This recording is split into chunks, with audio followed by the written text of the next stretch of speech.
Bonjour tout le monde, voici une seconde vidéo à disposition de mes participants à la formation sur la gestion des risques opérationnels. Je dis seconde vidéo parce que j'attire votre attention que si vous n'avez pas vu la première, la vision de cette vidéo ne va rien vous apporter pour l'instant. Donc je vous invite à relire la vidéo précédente et ensuite de venir à celle-ci.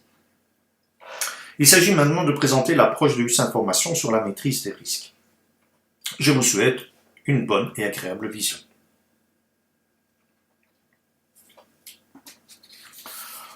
Dans la première vidéo, nous sommes partis de cette situation qui pourrait arriver à tout le monde.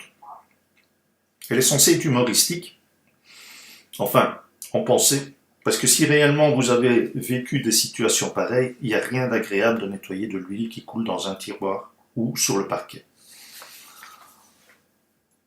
En ce qui concerne le développement de l'approche, nous en étions arrivés à ce stade dans les explications qui nous ont permis de nous accorder sur les définitions et de placer le cadre. Comme je vous l'ai déjà dit, si vous n'avez pas vu la première vidéo, ne suivez pas celle-ci, vous y reviendrez après. Répondons donc à cette question du comment. Mais pour s'accorder, si vous regardez le centre, ici, j'avais mis système de contrôle interne avec un C, mais nous savons maintenant qu'en fait, nous devons parler dans le bon vocabulaire pour ne pas effrayer les gens et de parler d'un système de maîtrise interne. Répondons donc à ce comment, ou commençons à répondre à ce comment. Développons la méthode macro qui consiste en fait à identifier 4 étapes de cette méthode. Et justement, la première étape consiste à identifier les risques. Alors, identifier les risques par rapport à quoi? Eh bien, par rapport à un objectif à atteindre. Alors, que ce soit un objectif de processus, un objectif de service, un objectif stratégique, un objectif opérationnel, un objectif de projet, je vous invite à utiliser au sein de votre organisation, et même chez vous, toujours la même méthode pour être sûr de maîtriser votre organisation.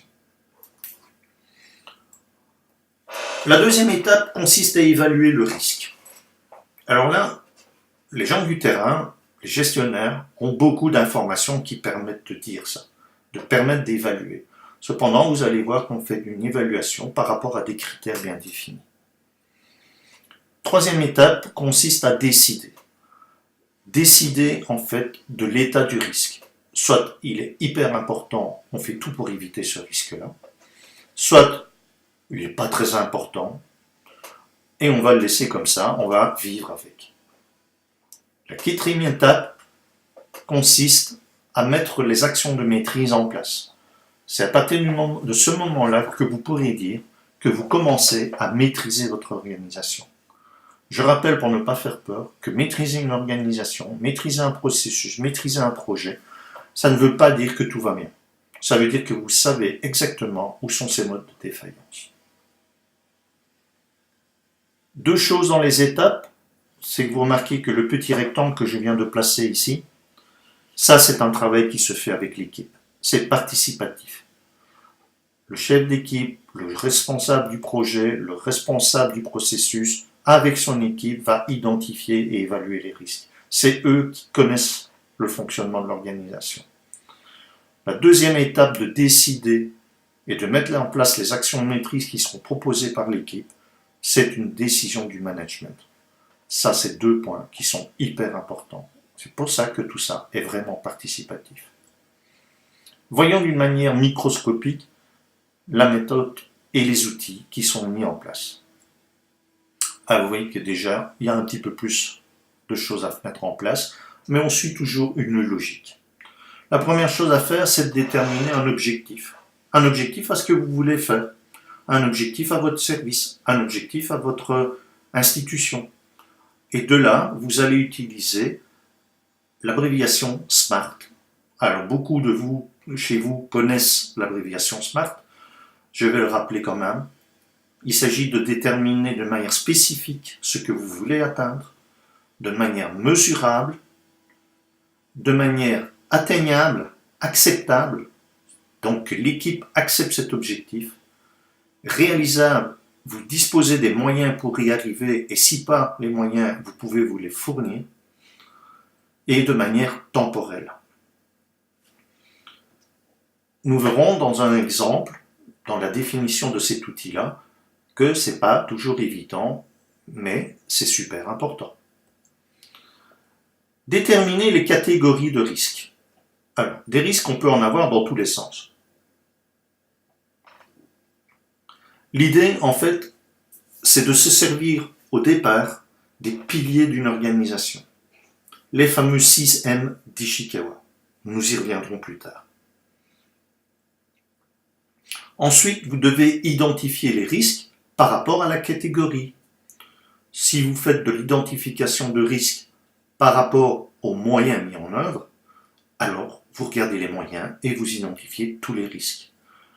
Si dans l'identification des risques, vous parlez des lois, je rappelle ici à droite, les lois et les règles, et bien vous identifiez toutes les lois et tous les risques qu'il pourrait y avoir que ces lois ne soient pas respectées. Et ça se fait toujours avec l'équipe en brainstorming. Il y en a qui s'en savent plus, il y en a qui maîtrisent plus, il y en a qui comprennent mieux, il y en a qui sont plus créatifs. Donc c'est vraiment très intéressant de le faire en groupe. Déterminer la cause de ces risques. Déterminer la cause de ces risques, ça veut dire qu'on va tomber sur des risques génériques. Et l'idée, c'est toujours d'utiliser la règle des 5 pourquoi. Quand vous avez trouvé la cause d'un risque, vous posez la question pourquoi. Et là, vous allez creuser. Cette règle, ce principe, signifie que vous pouvez aller jusqu'à 5 pourquoi. Et normalement, pendant ce chemin vers les 5 pourquoi, à la 3e, 4e ou la 5e fois, vous avez trouvé la cause mère. Attention toutefois, comme on le verra dans les explications plus détaillées, de ne pas sortir de l'objectif et de créer des usines à gaz. L'idée, après, c'est d'écrire la conséquence ou les conséquences par rapport à l'objectif. Et là, on va utiliser les règles de français. La cause et les conséquences seront écrites en parfait français. Pourquoi? Parce que c'est à cet endroit-là que vous faites la mémoire et l'historique de votre gestion des risques. Ce qui veut dire, si vous mettez ça en mode télégramme, personne, à part vous, ne va comprendre. Et même avec le temps, peut-être que vous n'allez plus comprendre non plus. Je parle par expérience, c'est du déjà vu. Lors de la revue annuelle des risques, le rédacteur ne savait plus de quoi il avait parlé dans la cause. Quand vous reprenez la partie de droite, on vient de faire la partie identification. Il faut prendre le temps, se donner le temps, parce que ça doit être bien écrit. C'est de là qu'on va pouvoir prendre des décisions. Maintenant, l'idée, c'est d'évaluer le risque. Comment est-ce qu'on va évaluer le risque? Et là, l'historique va nous servir. La probabilité que ce risque arrive. Ce qui voudrait dire que dans l'histoire, ce risque est déjà arrivé et voilà ce qu'on a fait. Donc la probabilité peut être mesurée. Évidemment, quand on en est au démarrage, c'est pas toujours évident. Donc on fera une évaluation la plus objective possible en discutant avec les gens. Encore une raison pour ne pas le faire tout seul dans son coin. La deuxième grille de lecture, c'est l'impact par rapport à l'objectif. Rappelez-vous, la définition du risque, un événement qui pourrait subvenir, qui ferait que l'objectif ne sera pas atteint en tout ou en partie. Et donc par rapport au SMART, qu'est-ce qui va être atteint? Réaliser avec les personnes qui connaissent le fonctionnement du service, du processus, de l'organisation, un inventaire de tout ce qui avait déjà été mis en place et ce que ça a solutionné ou pas. Bien souvent, il y a des incendies, on éteint des petits incendies à gauche, à droite, mais sans véritablement mettre en place un système de maîtrise en cas d'incendie. Et ça, il s'agit de la deuxième étape dans nos 4 étapes. Ensuite, décider. Alors, la mesure avec une probabilité entre 1 et 4 et un impact entre 1 et 4 va nous donner quelque part une grille. Alors 4 x 4, 16, ce qui voudra dire que nous avons 4 choix. 4 choix pour en fait des zones dans lesquelles le risque se trouve. Alors si nous avons un risque à son maximum, le choix est simple, éviter le risque. On peut, dans tous les cas, décider d'arrêter parce qu'il y a des dangers. Mais un choix de 2 ou de 3 qui nous est donné, c'est un risque tellement faible qu'on va dire ça va, on sait qu'il est là, mais on va le laisser comme ça, mais on va le laisser sous surveillance. Peut-être que la probabilité va augmenter en suivant le changement de l'organisation, le changement du contexte de l'organisation. Je reviens avec mes bouteilles d'huile, etc. Est-ce que vous avez pensé qu'un jour votre fils il ramènerait une copine à la maison? Et donc le risque peut peut-être augmenter. Et ça, ce sera la partie 3 de notre analyse de risque. Maîtriser les risques. Alors là, on va utiliser l'extramètre de Quintilien que vous utilisez déjà beaucoup dans votre planification. C'est le qui, quoi, où, quand, comment, pourquoi. Et là, nous sommes en fait dans un plan d'action qui va permettre de maîtriser le risque. Là, vous commencez à maîtriser votre organisation. Évidemment, ça ne s'arrête pas là. Ce serait trop beau.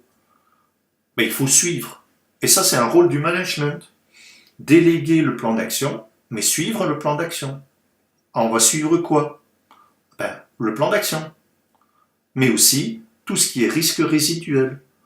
Certains risques dans votre tableau vont être annulés, mais ils ne vont pas être effacés du tableau, parce qu'ils ont été identifiés. Mais d'autres risques vont être réduits, ce qui fait partie des 4 choix, de réduire le risque. Mais réduire le risque, ça veut dire qu'il y a un risque résiduel. Et ce risque résiduel, on va devoir le maîtriser également. Et ça fait toujours partie de la 4e étape de notre vue macro. Et ensuite, ce sera la démarche processus. Alors cette démarche processus, elle va nous permettre d'identifier, d'écrire, évaluer et maîtriser les processus par l'amélioration. Mais ça, c'est un autre débat. Il n'empêche que ça fait partie d'un système intégré de gestion des risques. Passons maintenant à la suite. Cette vidéo se termine. J'espère qu'elle vous a plu, que c'est clair les explications. Toutes les cases que vous voyez en verte, ici, vont devenir des petites vidéos, avec des exemples concrets, du terrain, des choses qui ont été mises en place. Je vous rappelle que vous pouvez me contacter pour vous inscrire dans des formations, pour me demander de venir donner la formation chez vous, pour pouvoir mettre en place progressivement un système de gestion des risques.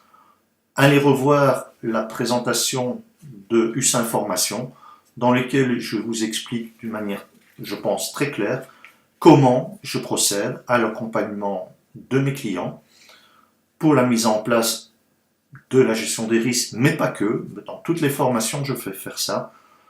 Vous avez donc le droit à ce moment-là de visionner les vidéos, de me contacter par Skype et de faire de l'email coaching. Je vous remercie beaucoup de votre attention et je vous dis à bientôt pour une autre vidéo.